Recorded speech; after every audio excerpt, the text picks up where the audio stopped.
حکومت کو لپیٹ دیا جائے گا، نئی حکومت بنے گی اور صدر پاکستان ہمارے محترم فیلڈ مارشل صاحب ہوں گے. یہ باتیں میری یاد رکھیے گا. لیکن اگر نیچے کوئی سیٹ اپ بننے جا رہا ہے تو میں اس کی بھرپور مخالفت کروں گا، کیونکہ جس کا حق بنتا ہے اس کا حق اس کو ملنا چاہیے.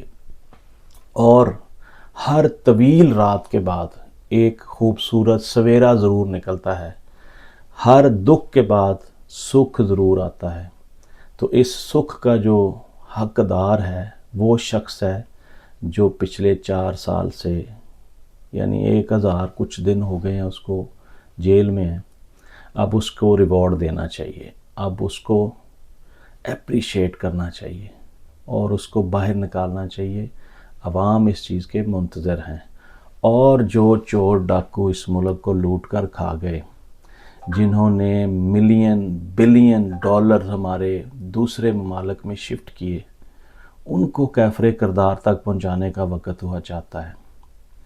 دشمن سے لڑنے کے لیے خان کی ضرورت ہے، یہ عوام کہہ رہی ہے. تو سارے گلے شکوے بھلا کر آپ کو ایک پیج پر آ جانا چاہیے اور عمران خان کو رہا کرنا چاہیے.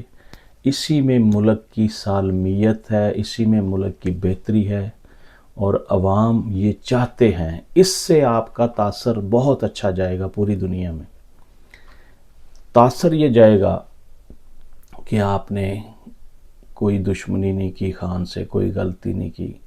آپ نے سارے معاملات کو پس پردہ ڈال کر خان کو گلے سے لگایا اور عوام کی امیدوں پر آپ پورا اترے کہ عمران خان ہی پاکستان کا وزیر اعظم بنا دوبارہ سے.